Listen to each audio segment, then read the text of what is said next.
then it's all you. Okay? Yep. So count down from 5 again.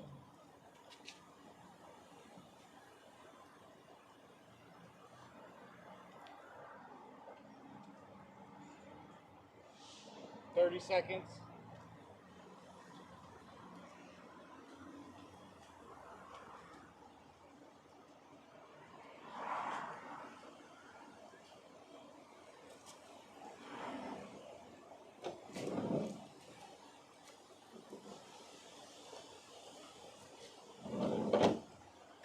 All right, 10, 9, 8, 7.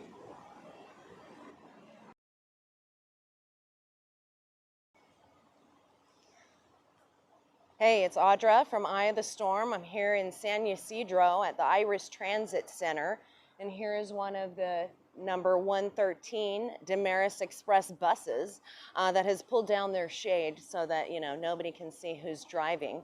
But I wanted to come and follow up here just to kind of show, which I thought it was interesting. I was wondering how it would be when we got here because of the weather. It's been raining, and so will they drop them off like they have been? But obviously there's this bus here, they're waiting. So I don't know if there's going to be another, Border Patrol bus that comes up and drops off some men. There were a couple of people here before. Some of them have gotten on a couple of them got on the bus, but the workers are on there now. And there's some Chinese gentlemen that have food just over here in a vehicle. It's some hot food to give the people when they come and different things. So I thought it's interesting to see how they change the way that they treat. There's a difference, rather, in how they treat the local community and how they treat the people crossing the border. In fact, it's funny because right here is like a red line, right? And it's like, this is like the fire zone, but it's okay for the bus to stop here and whatever, just like all of these taxis. So, I mean, why not join the party since there's no, rules that are really, who knows? It's just kind of crazy to think about how all of this stuff runs, how well it is put together. And I wanted to share something as well, and I wanted to have some things to put in the screen beforehand. But one of the times we were here, one of the last times, and it's funny because there's actually not really any trash here right now. Normally, you see it everywhere. It's littered the ground, all of their bracelets, and the tags from their bags or paperwork that they have. And we were able to find some paperwork that was actually sitting on a car that had been vacated. And so we picked it up. And it's interesting because when I was looking up the address from where that came, it is from a place in Mexico that's near Guatemala. It's about 2,221 miles away from here, but it's like detention paperwork from Mexico's justice system and their government that these people were given probably because they were detained like they are here. And so, it's just interesting to see all the connections of how they're all working together of like, okay, from there you go to here.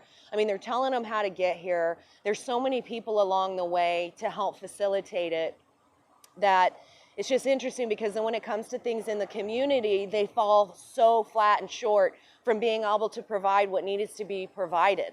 And it's like, okay, so if you're doing criminal activity, you guys are like, it's, no big deal. We can just do it. It's like everything is smooth, right on, like no problems. But if it comes to, the community, then it's like, oh my gosh, well, you know what? You're gonna have to wait. We're gonna have to see if you can get a shelter. We're not really sure. We'll put you on a list. Oh, you want a free meal? Oh my gosh, well, there's a trash can over there. You can go dig through that. We don't really have any money to give you guys meals. We don't have any money for shelters. Oh, it's crazy. But then think about how many times they're donating and giving money to these nonprofits and all of these NGOs and whatever, even these mutual aid groups. They have to have money coming from somewhere, and it's coming from us through the city, through the county, through the state and federal government. And it's like, there's always something they can do, but they don't profit off of things if they don't continue the problem. It's just like homelessness. You can't stop it because you can't continue to profit off of it. You can't stop people from being sick because then you can't profit off of it, right? So, I mean, you always need the people to need something so they can profit. So they're always exploiting people, whether it be us here locally or people crossing the border, right? And it's like, and they're doing them a disservice by like instilling in their mind that everything is going to be taken care of, because at some point that's going to run out, as we can see in New York and other places where they're kicking them out of the shelters. And like I've said, there's something bad that can happen when everybody is fighting for resources.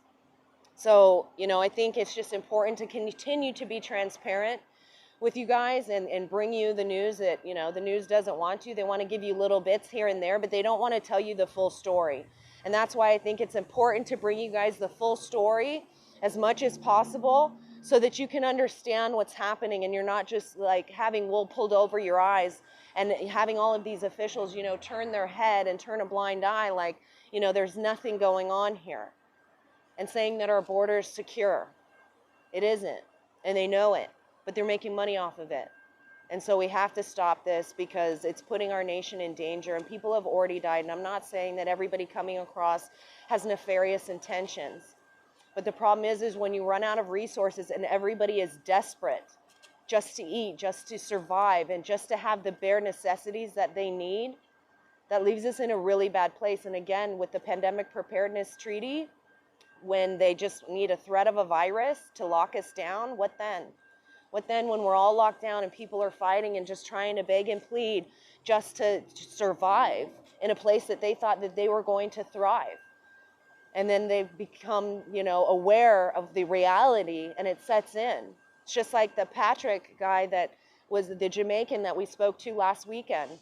He thinks that he was going to just come in and be able to drive trucks around. And it's like, I wanted him to understand the reality of that, it's not that easy. And then he thinks he can, go and get something else. I'm like, but it's going to be a lot harder. And the people here, at this point, they can work for Tyson Foods. He might as well, so, and people are being incentivized to hire these people. So, they may find a job easier too. And so that maybe they'll get it easier than anybody else here. And that seems to be what's happening, is that when we need it, they don't have it. There's not enough. You got to wait. But if they need it, it's like, oh my gosh, yeah. And so you got to wonder why they're doing that. Why are they making it so easy for them? Because at some point they always turn on the people. So, they're going to make them, be in desperate times as well.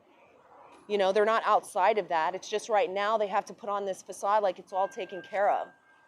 So, we just need to really think about what this leads to. And again, the children, they're not going to ever drop the children off here because this is a street release and they're just coming from detention. They bring the children to those shelters, right? And so you don't see it. They don't want you to see stuff, because then when you can see it, I think it affects people more. That's why I want you guys to see it, and that's why I'm trying to bring this to you so you can. And then it's up to you what you do with it. But, for me, it's something that I can't just turn away. It's like once you know, you can't unknow. It's like once you wake up, you can't unwake up. And, just the more and more I see, the more and more I just want to bring it to light, because that's, what God has called me to do. And I'm not afraid to do it. It doesn't matter if there's the cartels here and whatnot. Oh, well. You're doing something nefarious. You have something to worry about. I'm just bringing light to it. And we're called to be watchers on the wall. And so that is what I'm called to do. And that's why I'm so passionate about it and want you guys to just see, so you can see clearly, because we can't change things unless we can see them and accept them as the reality that we're facing. So it's not easy, but it's worth it. And, it's important for us to change the world around us. And you can change the world around you, but it starts with you, like I say. So you have to be the change you want to see. And then the world around you changes at such an astronomical rate. It's amazing. So just be courageous and, keep uncovering it. You guys can do this too.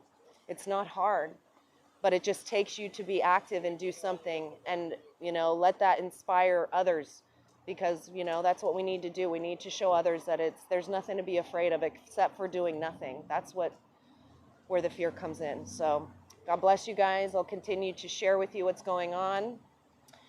We've got JDATA 17, San Diego Live Data, Chula Vista Live Data, Luke Slywaker, Eye of the Storm SD, coming to you live from San Ysidro at the Iris Transit Center. And we are going to continue to cover this for you guys.